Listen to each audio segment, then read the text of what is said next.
Bhagavad Gita, Chapter 15, The Yoga of the Supreme Spirit. Summary of the 15th Discourse. This discourse is entitled Purushottam Yoga, or the Yoga of the Supreme Person. Here, Lord Krishna tells us about the ultimate source of this visible, phenomenal universe from which all things have come into being. Just like a great tree with all its roots, trunks, branches, twigs, leaves, flowers and fruits, which spring forth from the earth, which itself supports the tree and in which it is rooted. Sri Krishna declares that the Supreme Being is the source of all existence and refers allegorically to this universe as being like an inverted tree whose roots are in Parabrahma and whose spreading branches and foliage constitute all the things and factors that go to make up this creation of variegated phenomena. This is a very mysterious tree, which is very difficult to understand, being a product of his inscrutable power of Maya, and hence a marvelous apparent appearance without having actual reality. One who fully understands the nature of this sanskar tree goes beyond Maya. To be attached to it is to be caught in it.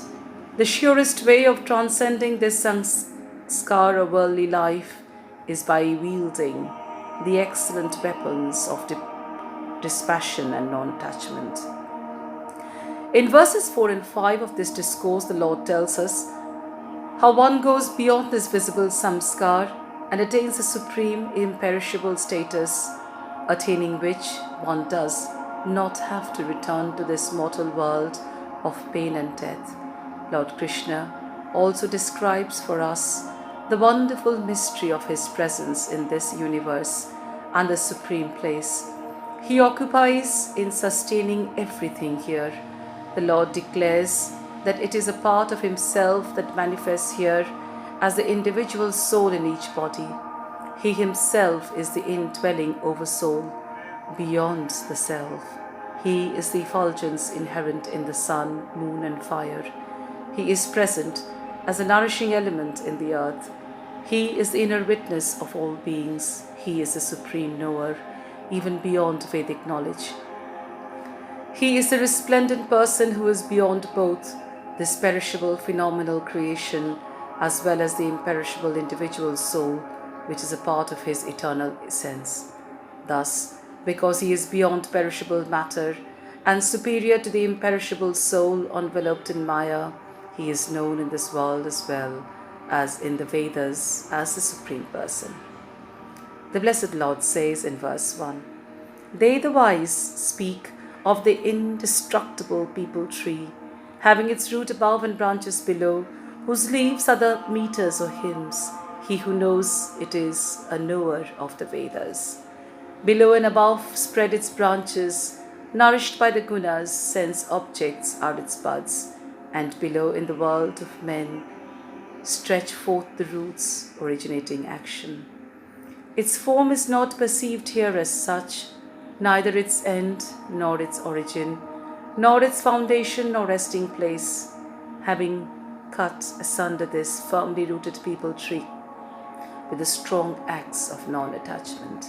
Then that goal should be sought after, whither having gone, none returns again. Seek refuge in that primeval Purush, when streamed forth the ancient activity or energy. That which fills the whole world with the form of Satchitananda is Purush.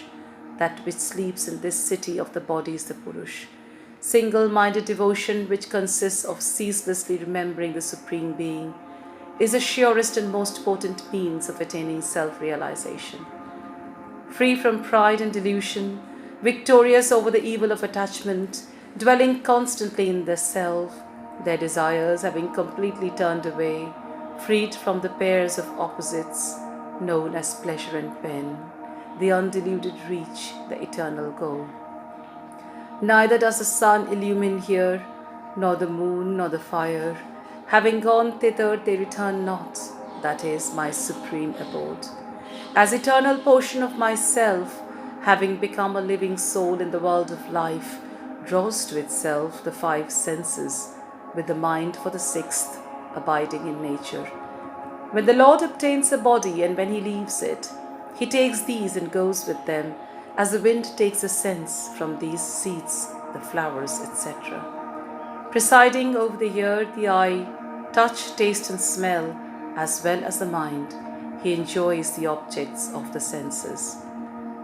The deluded do not see him who departs, stays, and enjoys, but they who possess the eye of knowledge behold him.